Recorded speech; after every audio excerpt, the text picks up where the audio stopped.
भारतीय बौद्ध महासभा उत्तर प्रदेश पंजीकृत द्वारा 2 दिवसीय साधारण सभा की प्रांतीय बैठक का आयोजन उत्तर प्रदेश गन्ना किसान संस्थान एवं प्रशिक्षण केंद्र लोदीपुर सिटी पार्क के सामने निकट हथौड़ा चौराहा शाहजहांपुर में हुआ।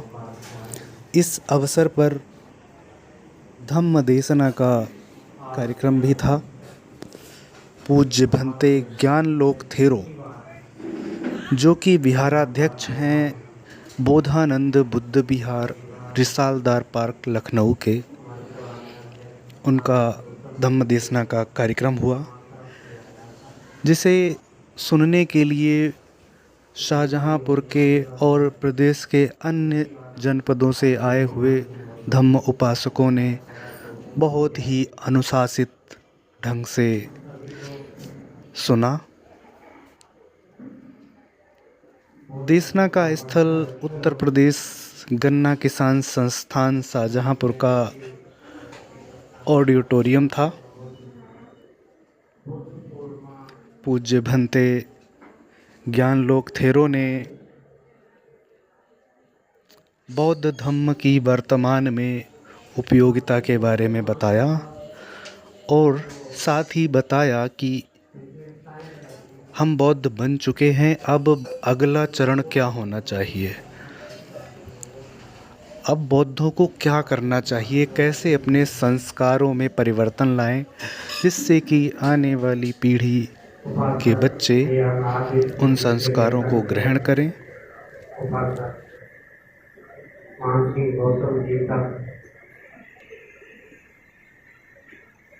अभी हम सभी लोगों के सम्मुख बहुत सी चुनौतियां हैं। उन चुनौतियों को कैसे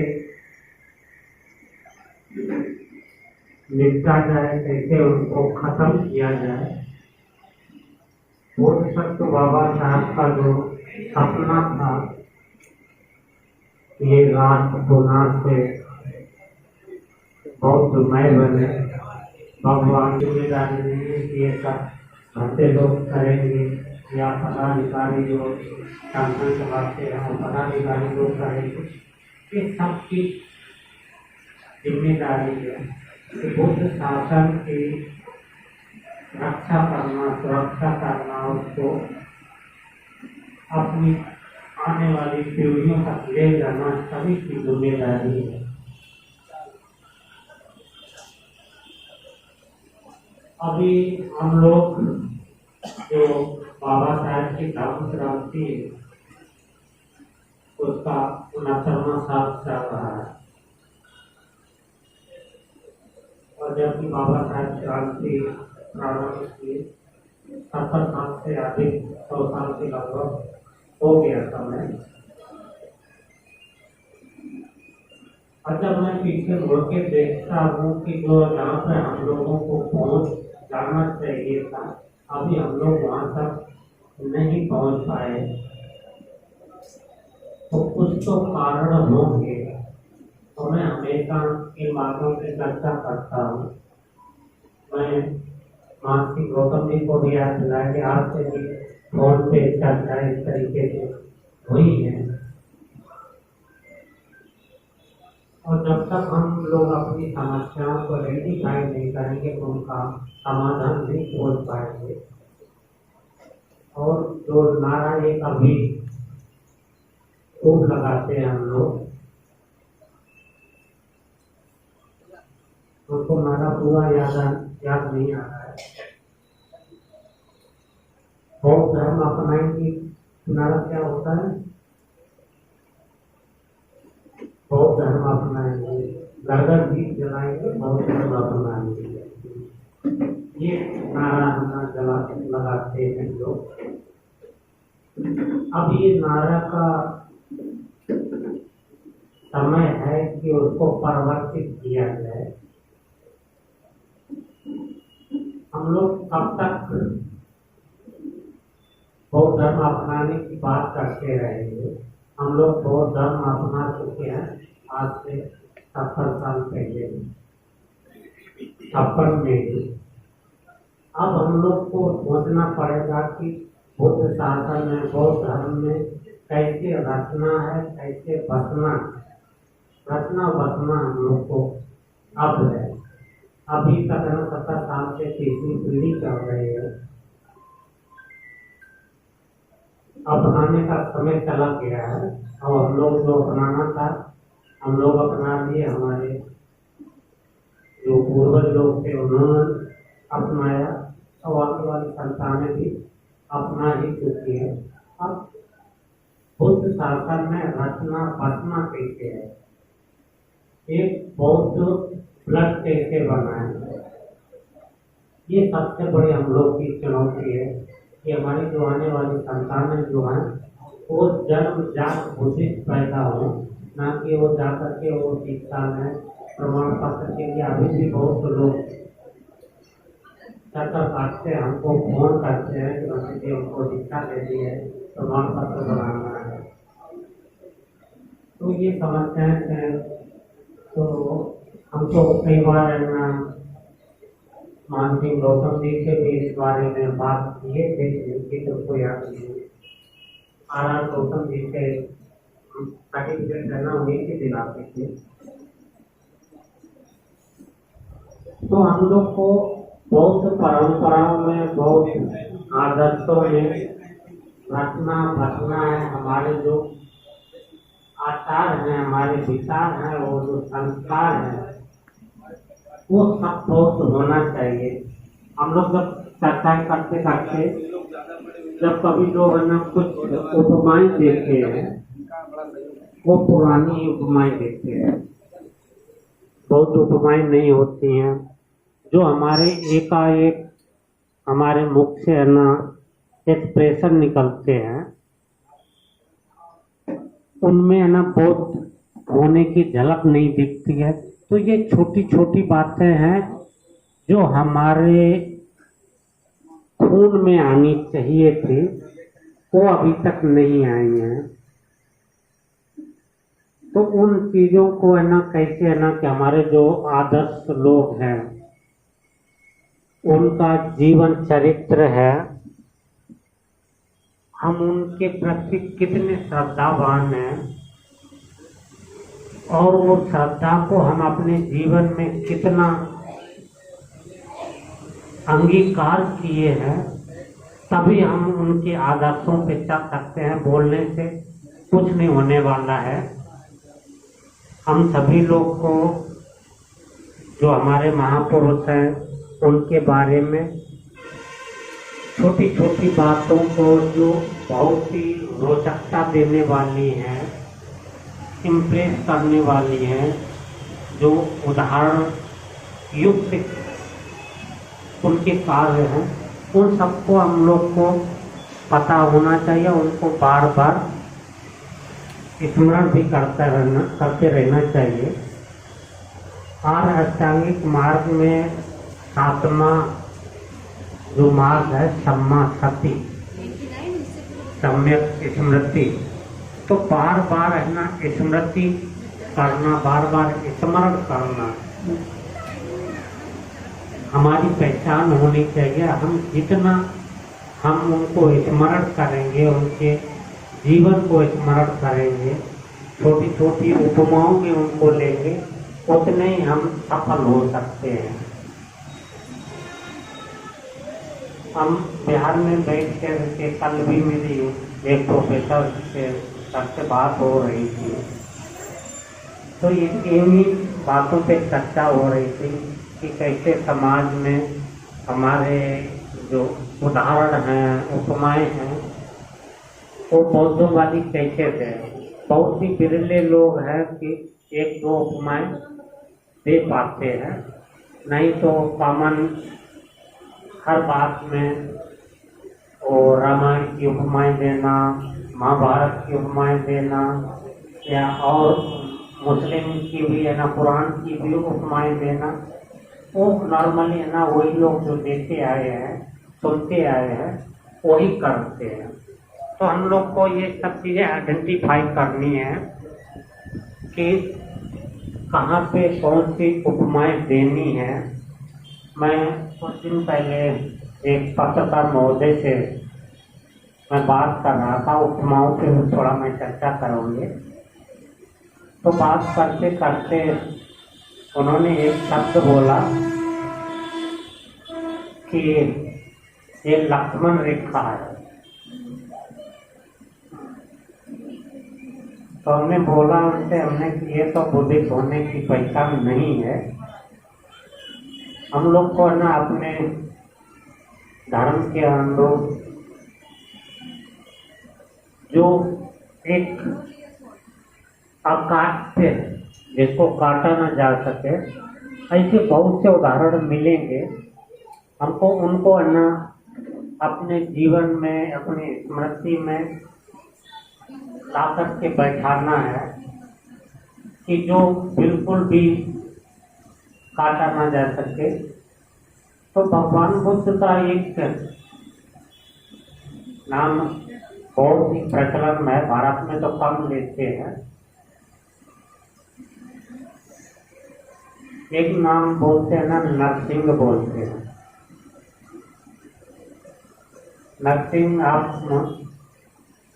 जब भगवान बुद्ध पहली बार कपिलवस्तु आते हैं तो यशोधरा अपने बेटे को परिचय देती है, तो नरसिंह करके देती है। ऐसा ही तुझे पिता नरसिंह, ऐसे ही तुम्हारे पिता नरों में सिंह के समान जो जा रहे हैं वो तुम्हारे पिता हैं। दूसरा आता है ना, साक्य सिंह भी नाम मिलता है।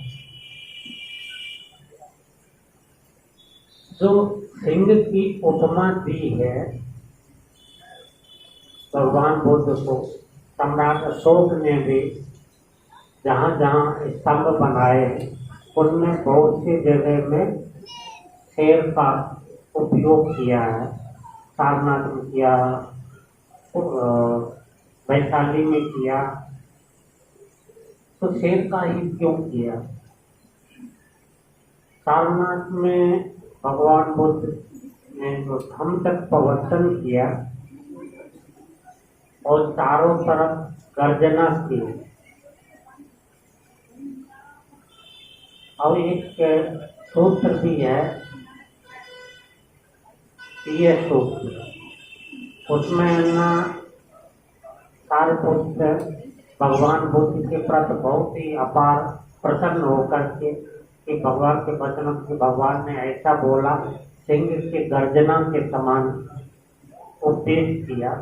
तो धम्म तक प्रवर्तन सूत्र भी भगवान के ना सिंह गर्जना के समान थी कि जो चारों दिशाओं में गई। और सिंह का, शेर का जो सबसे बड़ा एक लक्षण होता है कि जो शेर है अपना जिसको भी शिकार बनाता है वो उसके बारे में पूरी तरीके से सिक्योर हो जाता है, तभी वो शिकार बनाता है। ऐसे नहीं कोई आ रहा है जा रहा है किसी से भी झपट्टा मार दे, सिंह का वो लक्षण नहीं है। तो भगवान बुद्ध भी जब किसी को उपदेश देना होता था तो भगवान बुद्ध की एक दिनचर्या होती है कि सुबह में लोग को देखते हैं कि आज हमारे ज्ञान को समझने वाला कौन है, कौन बुद्ध वचन को, हमारे ज्ञान को समझ सकता, तो भगवान बुद्ध उसके पास जाते थे। तो ऐसी चार्का को बोलते थे, दो तरीके से चार्का करते थे। एक को बोलते ना त्वरित चार्का और दूसरे को अत्वरित चार्का। त्वरित चार्का में भगवान बुद्ध है ना अपनी परछाई दिखा करके, मतलब बहुत ही वेग से जाते थे, जिस तरीके से हम लोग अपनी बाएं मोड़ते हैं, पसारते हैं, वो देव गति से जाते थे। और वो अत्वरित चार्का नॉर्मली चार्का करते हुए लोगों तक पहुंचना। ये भगवान बुद्ध की नियमित क्रिया थी कि किसको उपदेश करना, उसके बारे में उसकी चित्त की अवस्था को ठीक से जान लेना कि आज ये हमारे उपदेश को समझ सकता है, तभी उपदेश करते थे। भगवान बुद्ध की विशेषता थी। अब पूरा त्रिपिटक पढ़ेंगे, कोई एक भी ऐसा सूत्र नहीं मिलेगा कि जो भगवान बुद्ध के उपदेश करने के पश्चात में वो सामने वाला व्यक्ति भगवान की शरणागत न हुआ हो, एक भी नहीं मिलेगा। हमने बहुत बार है ना कि खोलने की कोशिश की कि जो ऐसा कोई एक सूत्र या जगह मिले कि जहाँ पर उपदेश करने के बाद में वो सामने वाला व्यक्ति बिना शरणागत हुए वापस चला गया, एक भी नहीं मिलेगा। तो ये भगवान बुद्ध की एक विशेषता थी कि जिसको भी करना है उसका ना अंतिम लक्ष्य तक पहुंचा करके ही रखना है। ये बुद्ध वचन का अकाट्य सत्य है और ये उनका बुद्धत्व का जो संकल्प है, जो उन्होंने पारमिताएं की, जो 10 बलधारी भी उनको एक नाम है कि उनके पास 10 बल हैं, तो उन बलों को कैसे चरितार्थ भगवान बुद्ध ने अपने पूरे जीवन में किया। तो ऐसे बहुत से उदाहरण हैं कि हम लोगों को अपने जीवन में, अपने उपमाओं में लोगों को कैसे प्रेरित करें। तो ये उपमाएं सबको है ना सुनाना चाहिए। ऐसे ही जब हम लोग सरप्राइज होते हैं ना, अचंभित, तो अचंभित होते हैं तो आप लोग के मुंह से क्या निकलता है?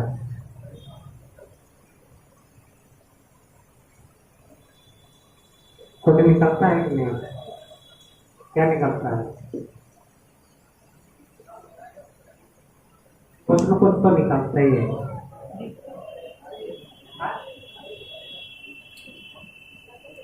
और भी निकलता है। जैसे ना अगर मुसलमान हुआ तो नॉर्मली उसके मुंह से या अल्लाह निकलता है। हिंदू है, ज़्यादा धार्मिक है तो राम का नाम निकलेगा, या माँ का नाम निकलेगा, या बाप का नाम निकलेगा, बाप रे, माँ रे, या भगवान रे, या राम रे। और मुस्लिम है तो उसका अपना निकलता है, सिखों का अपना निकलता है। तो बुद्धिस्ट लोगों का भी कुछ एक्सप्रेशन होना चाहिए। मैं श्रीलंका में जब था, आज से 15 साल पहले, तो हम ये छोटी छोटी बातों पर ना बहुत ध्यान देता हूँ। एक्चुअली हम टीचिंग पे ज़्यादा ध्यान दें अथवा ना दें, इसलिए जो हम लोग का आचार विचार और व्यवहार है, जो दैनिक क्रियाओं हैं, उन पे मेरा बहुत ध्यान रहता है। तो वहाँ श्रीलंका में इस तरीके जब कोई भी आता था तो हमेशा वो लोग एक शब्द है ना प्रयोग करते थे, बुद्धू अम्मा। तो हमने कई बार सोचा भी हमने कि भगवान बुद्ध तो पुरुष थे, अरे बुद्धू काका बोलो, हाँ बुद्धू अम्मा क्यों बोलते? तो एक्सप्रेशन जब भी उनका आता था, सरप्राइज होते थे, तो वो श्रीलंकन लोग के हमेशा उनके बुद्ध अम्मा शब्द निकलता है। हिंदी में बुद्ध अम्मा बोलेंगे, बुद्ध अम्मे बोलते हैं, बुद्धू अम्मे।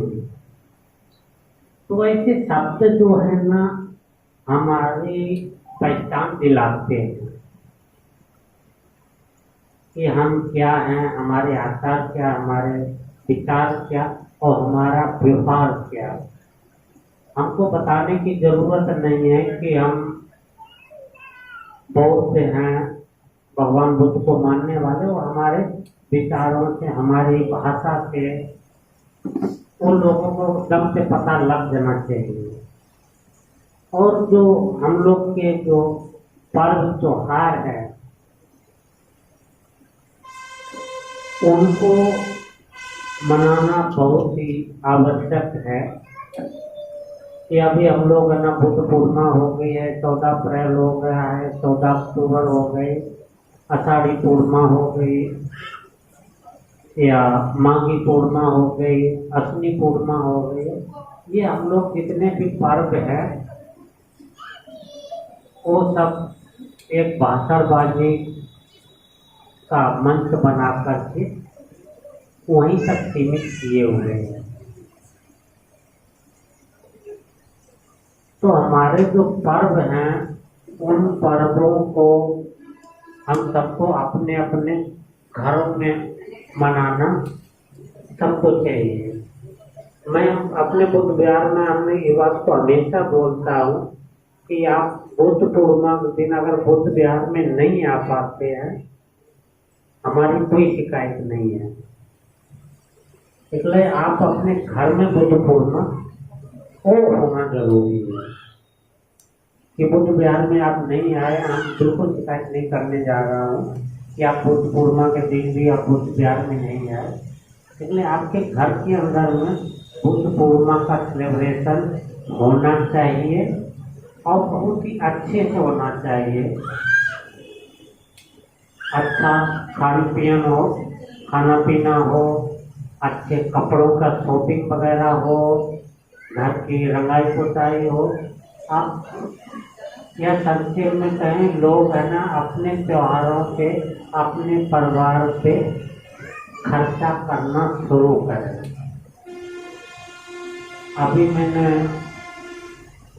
कल जो 50 सैकड़ों उपासकों से एक प्रश्न अन्वेषण किया कि बुद्ध पूर्णिमा पे या जो भी अपने पर्व त्योहार हैं, 14 अप्रैल है, 6 दिसंबर है, कार्तिक पूर्णिमा, अश्विनी पूर्णिमा, बुद्ध पूर्णिमा, इन पूर्णिमा अपने पर्वों के दिन पर अपने परिवार पे कितना खर्चा किए हैं। हम दान वाला नहीं पूछ रहा हूँ, अपने परिवार पे कितना खर्चा किए, कोई बताएगा? मैक्सिमम किसी का भी 200 रुपये से ऊपर नहीं है बजट। कुछ लोग है ना 1000 सोचा दिए लाइट वगैरह लगाने लगे हैं।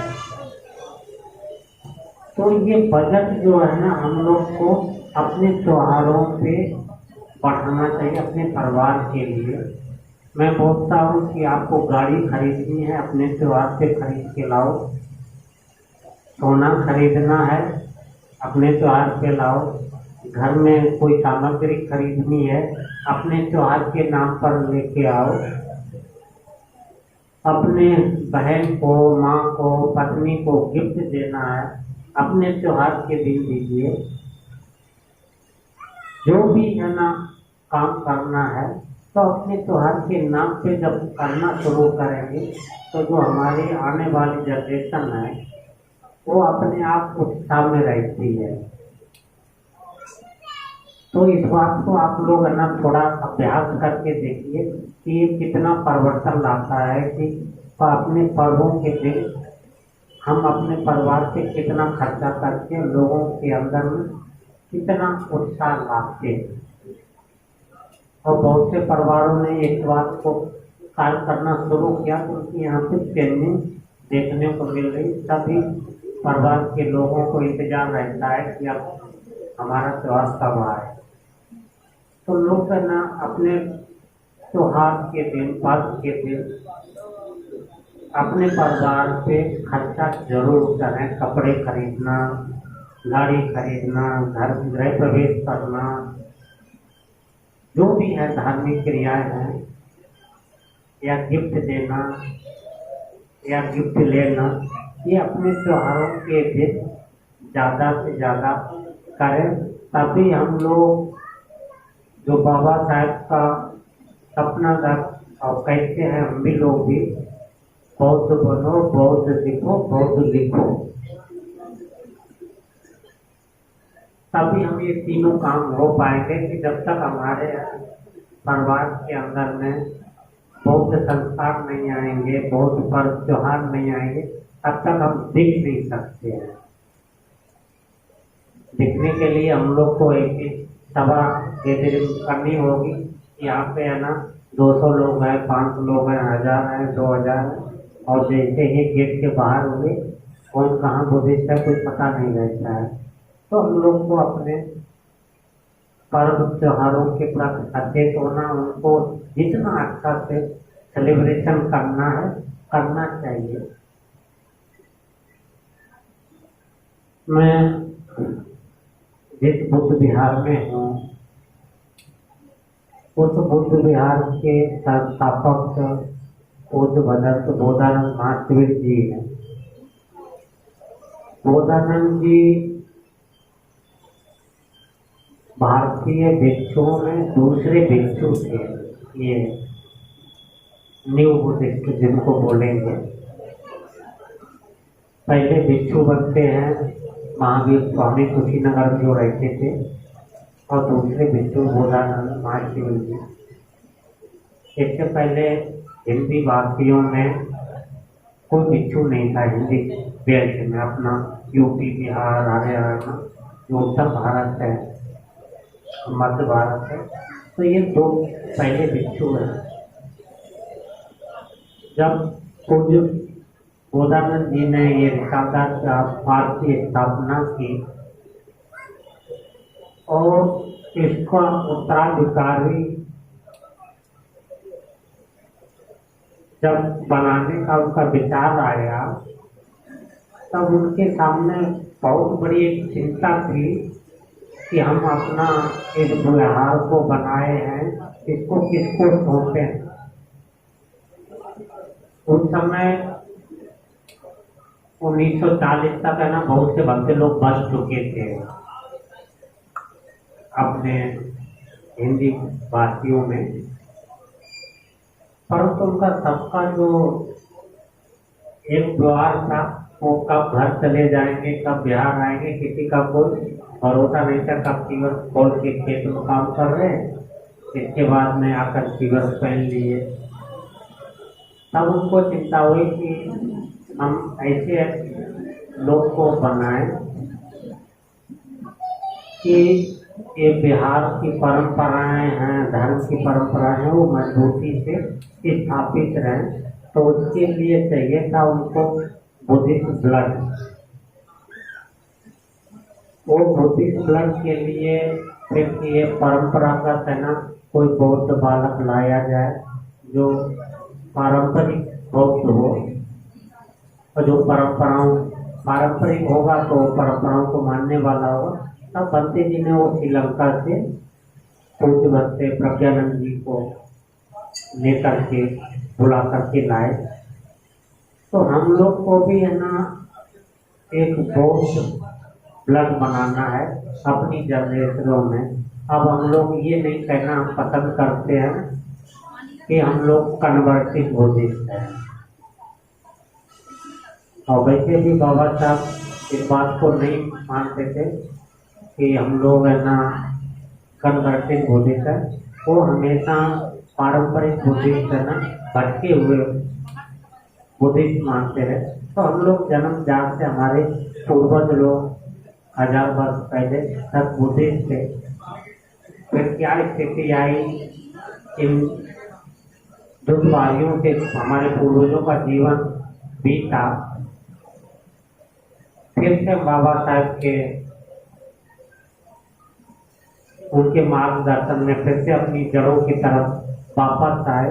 तो हम लोग परंपरागत बुद्धिस्ट हैं, इस बात को मान करके हम लोग को अपनी संस्कार, अपने आचार, अपने विचार, अपने पर्व, अपने त्योहार, अपने संस्कारों को आगे बढ़ाना है। अपने घर घर में इस बात को स्थापित करना है कि हमारा बौद्ध परिवार है। आज से 20 साल पहले अगर कोई थोड़ा बाबा साहब के बारे में थोड़ा रिस्पेक्ट, भगवान बुद्ध के बारे में थोड़ा रिस्पेक्ट दिखा देते थे तो एक शब्द प्रयोग करते थे हम लोग ये बुद्धिस्ट माइंडेड आदमी है, बुद्धिस्ट नहीं बोलते थे कि हाँ ये बुद्धिस्ट माइंडेड आदमी है। तो ये आप है ना बुद्धिस्ट माइंडेड है ना, अभी 10 साल से ये शब्द गायब हो गया। आप बोलते हैं कि फलाना आदमी बौद्ध है। तो अब समय आ गया है कि ये फलाना परिवार बौद्ध है, अब ये होना चाहिए। फलाना आदमी सब काम नहीं चलेगा। पहले केवल माइंड बुद्धिस्ट था, फिर बुद्धिस्ट बने, अब बौद्ध परिवार हम लोग को बनाएंगे। जब बौद्ध परिवार बनेगा तभी हमारा ये बौद्ध समाज बन पाएगा, एक कम्युनिटी बन पाएगी, एक हमारी पहचान होगी। और जब पहचान होगी तभी हम अपने अधिकारों के प्रति, जैसे बोध गया का जो विवाद चल रहा है,